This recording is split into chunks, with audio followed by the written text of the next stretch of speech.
You tie the last stitch on the beagle's paw. He licks your hand and you let him. You hand the leash to the owner, an older man who calls the dog Captain, and you walk them to the front door. You lock it behind them. You flip the sign to closed. You're mopping the exam room floor when something hits the glass. Two men at the front door. One is holding the other upright. The one being held has his hand pressed against his side and the hand is dark and wet.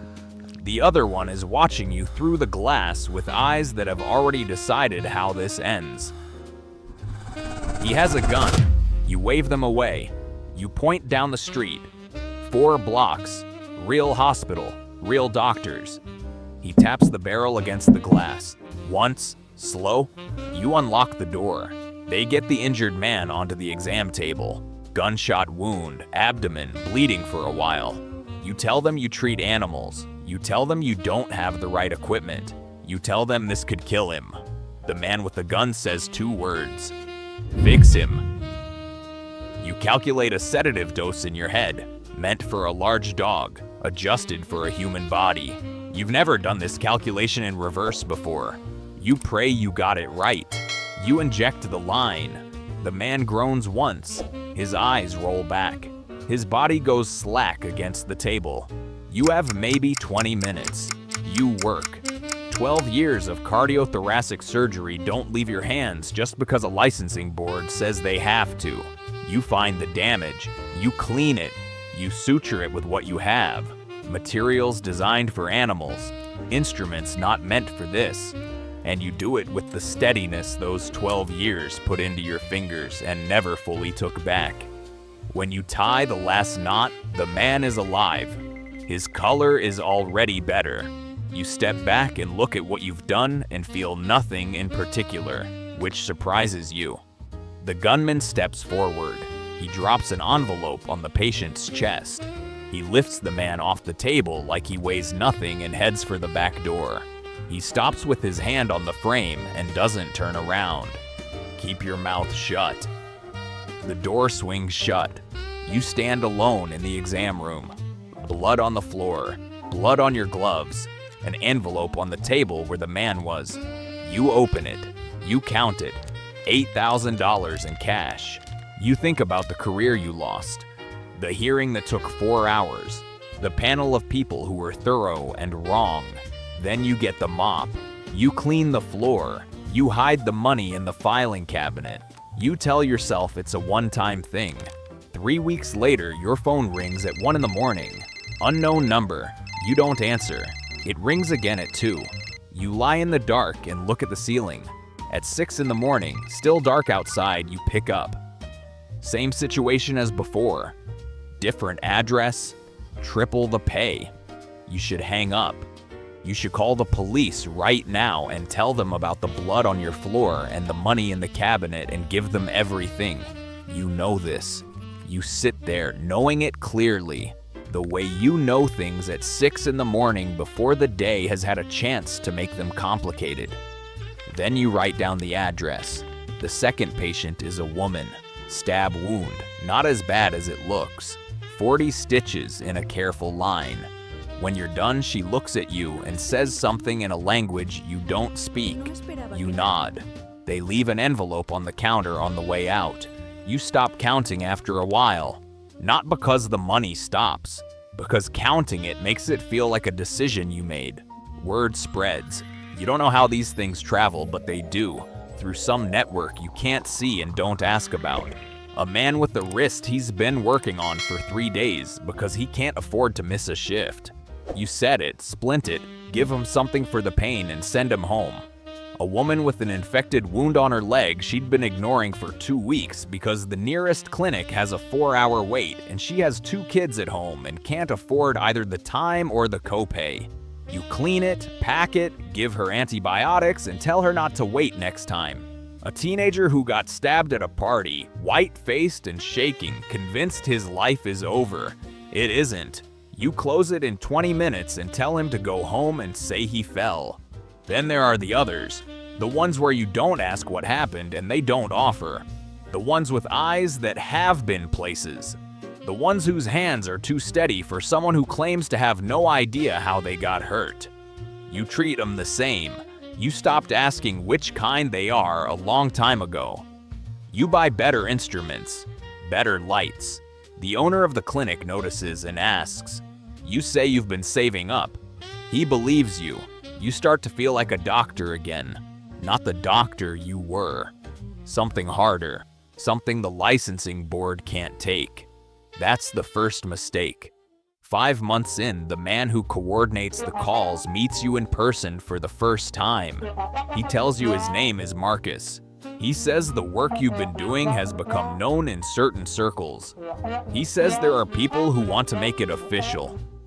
Not official the way things with lawyers and licenses are official, but structured. A dedicated space. Real surgical equipment. A small, trusted team. He slides a number across the table and watches your face while you read it. You don't say no. You've gotten very good at not saying no.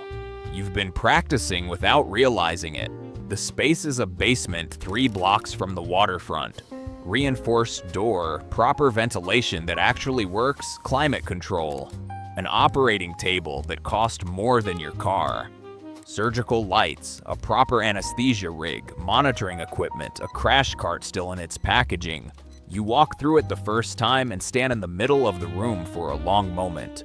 You haven't felt this in 2 years, like you belong somewhere. You recruit a nurse named Dara. She lost her position when her hospital restructured her unit out of existence. When you told her what the work actually was, she thought about it for 30 seconds and asked what the hours were like. She is precise and fast and communicates in as few words as possible, which suits you perfectly. She learns how you work in 3 sessions. After that, it feels like she was always there. You work well together in the specific way that people do when neither of them needs to explain themselves. The patients come regularly now. Twice a week, sometimes 3 times. You operate. They pay. The money goes into places you've started to forget about. You moved to a better apartment.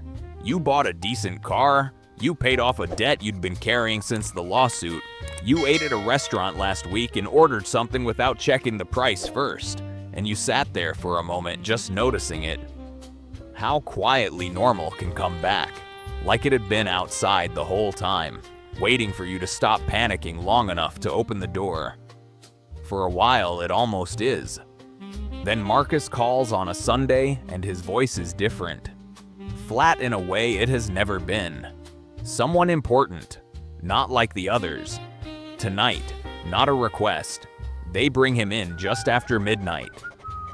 You recognize him immediately.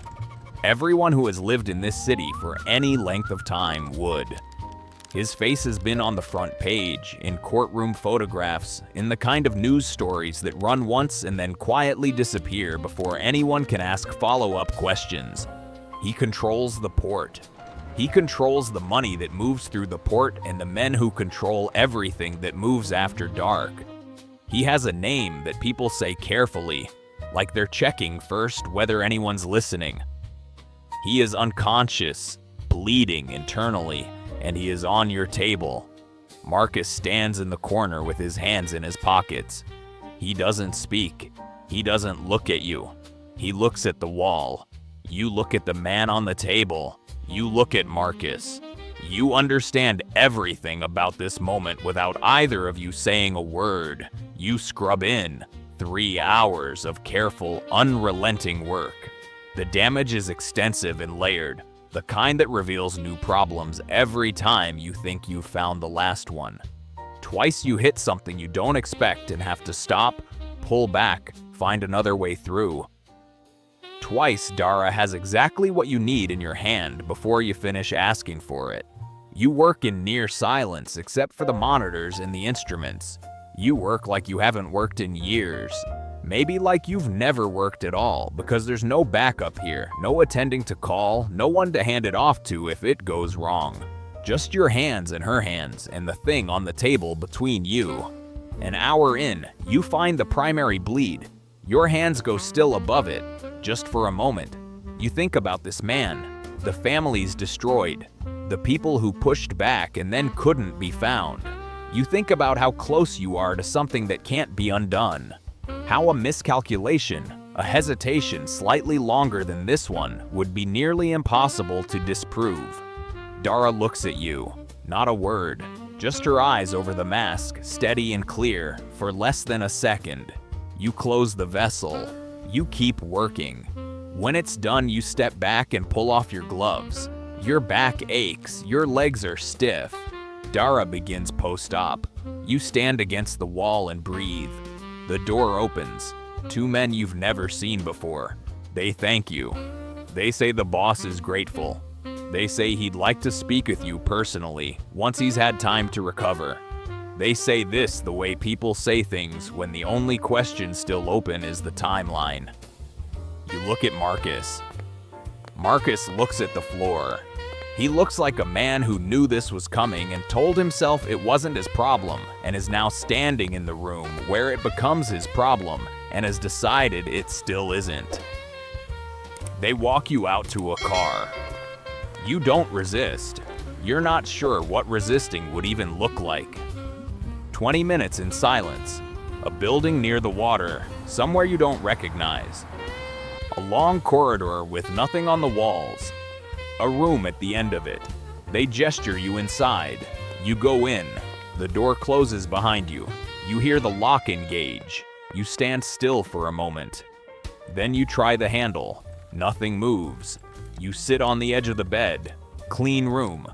Food on the table, a lamp, books on a shelf. The window is painted black. Somewhere behind it you can hear water. Very faint. You close your eyes. And she's there before you can stop it. Your daughter, 8 years old, standing outside her school with her hands in her pockets, looking down the street for your car. The moment she spots it, she runs. She always ran. Every single time, like she was afraid you might not show up.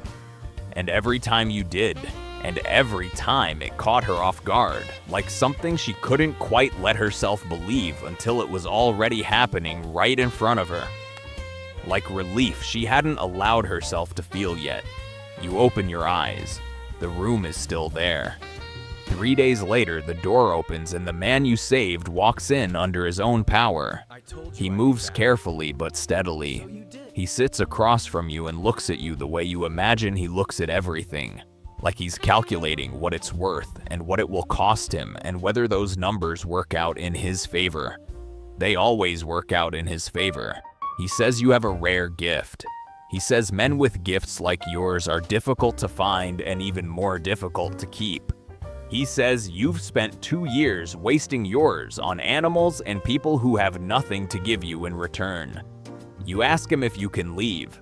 He smiles. It isn't unkind. Somehow that makes it worse. He says you made every decision that brought you here. The phone you answered at 6 in the morning, the door you unlocked, every envelope you took without asking where it came from. He says nobody forced you down this road. He says you built it yourself, one step at a time, and this room is just where it ended up. He stands. He tells you the equipment downstairs is better than anything you've worked with. He tells you the work will matter. He tells you you'll want for nothing. He leaves. You sit in the room and listen to the water outside the painted window. You think about the clinic. About Captain the Beagle and the old man who loved him. About the mop in your hand when the glass shook. About the door you unlocked and told yourself was a one-time decision. About an envelope with $8,000 in a cabinet drawer that was supposed to be a hiding place and turned into the first brick of something you didn't have a name for yet. You thought losing your license was the end. You thought the first night was a one-time thing. You thought every call you answered was still a choice. You were just a surgeon without an operating table. Now you have one. And you are never going to leave it.